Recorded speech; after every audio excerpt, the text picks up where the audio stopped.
নবী সাল্লাল্লাহু আলাইহি ওয়াসাল্লাম 23 বছর আপনার আমার জন্য কষ্ট করেছেন, মানুষের মার খেয়েছেন, গাল খেয়েছেন, তাকে 15 বার হত্যা করার চেষ্টা করা হয়েছে, তাকে দেশ থেকে বের করে দেওয়া হয়েছে, গলায় দড়ি পেঁচিয়ে টান দেওয়া হয়েছে, পিঠের মধ্যে উটের নাড়ি ভুঁড়ি চাপানো হয়েছে। সেদিন সাহাবীরা আপনার চোখে পানি দেখে বলল, ইয়া রাসূলুল্লাহ, আপনি কাঁদছেন কেন? আপনি বললেন, আমার ভাইদের খুব দেখতে ইচ্ছে করছে। সাহাবীরা বললেন, আমরা কি আপনার ভাই নই ইয়া রাসূলুল্লাহ? আপনি বললেন, না, তোমরা আমার সাহাবী।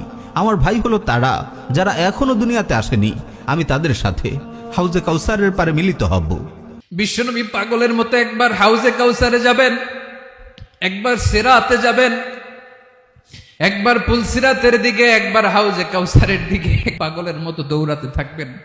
তার কোন গুনাহগার উম্মত যাতে জাহান্নামে ঢুকে না যায়। ما من نبي قبلي إلا دعا الله واستجاب الله له। বিশ্বনবী বলেন, আমি করি নাই। ওয়া ইন্নী আখতাবিউ দাওয়াতি শাফাআতান লি উম্মতি ইয়াউমাল কিয়ামাহ। আমার ওই স্পেশাল দোয়াটা আমি দুনিয়ার বুকে কঠিন বিপদে পড়েও কোনোদিন করি নাই। আমি আমার স্পেশাল দোয়াটা কিয়ামতের দিন আমার গুনাহগার উম্মতকে সুপারিশের জন্য রেখে দিয়েছি। और जब जहन्नुम में एक चीख मारेगी तो सारे इंसान और फरिश्ते और अंबिया ऐसे गिरेंगे और सब नफ्से नफ्सी, आदम अलैहिस्सलाम नफ्से नफ्सी, नूह अलैहिस्सलाम नफ्सी नफ्सी, इब्राहिम अलैहिस्सलाम नफ्सी नफ्सी, सारे अंबिया नफ्सी नफ्सी नफ्सी नफ्सी, मेरी जान बचा, मेरी जान बचा। मेरे आपके चोली फैला के खड़े, या मेरी उम्मत को, या अल्लाह मेरी उम्मत को बचा। রব্বি হাবলি উম্মতি, আল্লাহ তুমি আমার গুনাহগার উম্মতকে বাঁচাও। এই ব্যক্তি একমাত্র ব্যক্তি যিনি আপনাকে ছাড়া জান্নাতে যাবেন না, যিনি জান্নাতে না গেলে জান্নাতের দরজা খোলা হবে না, যিনি পুলসিরাতের মতো জায়গাতেও ইয়া নাফসি বলবেন না, বলবেন ইয়া উম্মতি ইয়া উম্মতি। একমাত্র ব্যক্তি যিনি অঝর নয়নে আমার জন্য কেঁদেছেন রাতের বেলা। হে জিবরিল, মোহাম্মদের কাছে গিয়ে জিজ্ঞেস করো তিনি কাঁদছেন কেন। জিবরিল আলাইহিস সালাতু ওয়াস সালাম রাসূল সাল্লাল্লাহু আলাইহি ওয়াসাল্লামের কাছে এসে কান্নার কারণ জিজ্ঞেস করলে তিনি সব খুলে বলেন। তখন আল্লাহ তাআলা বলেন, ইন্না সানুরদিকা ফি উম্মাতিক ওয়া লা নাসুউক। আমি আপনার উম্মতের ব্যাপারে আপনাকে সন্তুষ্ট করব, আপনাকে ব্যথিত করব না। তাহলে আপনার মধ্যে তা সুন্নাত থাকবে না কেন? আপনার চেহারায় দাড়ি নাই কেন? एक रात आप भूख से लेटे हुए ऐसे, कभी यूं होते हैं कभी यूं होते हैं। करो हजरत आयशा के घर की बारी, कभी ऐसे होते हैं कभी ऐसे होते हैं। फिर एकदम आप आगे हुए और वो जो चारपाई की लकड़ी होती है उस पर अपने पेट को यूं रखा और ऐसे झुक गए, यूं यूं झुक गए। हजरत आयशा बेकरार होकर खड़ी हो बैठ गए, या रसूलल्लाह ये आप क्या कर रहे हैं? फरमाया, आयशा भूख बड़ी लगी, आयशा भूख बड़ी।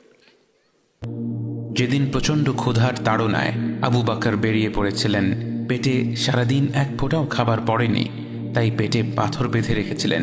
পেটটাকে চাপিয়ে রাখলে যদি ক্ষুধার অনুভূতি কিছুটা কম হয়। হাঁটতে হাঁটতে তখন তার দেখা হলো ওমরের সাথে, এবং ওমরেরও ছিল একই অবস্থা। পেটে সারাদিন এক ফোঁটাও খাবার পড়েনি, তাই পেটে পাথর বেঁধে রেখেছিলেন। তারা দুজন কিছু দূর হাঁটতে হাঁটতে যখন আপনার দেখা পেল, তারা দেখল আপনার পেটে তিনটা পাথর বাঁধা। কারণ পৃথিবীর শ্রেষ্ঠ মানব, আল্লাহর সবচেয়ে প্রিয় বান্দা কত 3 দিন ধরে না খেয়ে আছেন। আমার নবী যদি পেটে 2টা পাথর বাঁধতে পারে, আমার পেট তার চাইতে বেশি দামি না? কেন আমাদের কথাবার্তা, চালচলন, খাওয়া দাওয়া, ইস্তেঞ্জা করা, নামাজ পড়া, প্রতিটা অ্যাক্টিভিটি সুন্নাহ মাফিক কেন হবে না? जहां मौत भी पूछ के आए, उस हस्ती से प्यार ना करें तो और किससे करें? मलकुल मौत भी इजाजत लेकर अंदर आए और आकर कहा, अस्सलामु अलैका या रसूल अल्लाह। आपने कहा वालेकुम सलाम। कहा, या रसूल अल्लाह आप पहली हस्ती हैं जिन्हें मैं सलाम कर रहा हूं। मैंने नबियों की जानें निकाली, नेकों की, किसी को सलाम नहीं किया, आप पहले हैं जिन्हें मैं सलाम कर रहा हूं। या रसूल अल्लाह आप पहले हैं जिन्हें आपके रब ने कहा कि मेरे नबी से पूछ के अंदर जाना, बगैर पूछे न जाना। आप पहली हस्ती हैं, मेरे रब ने कहा आना चाहें तो ले आना, रहना चाहें तो छोड़ के आ जाना। आपने फरमाया अगर मैं कहूं तो मेरी जान निकालोगे? कहा जी निकालूंगा। तो आपने जिब्रील को देखा।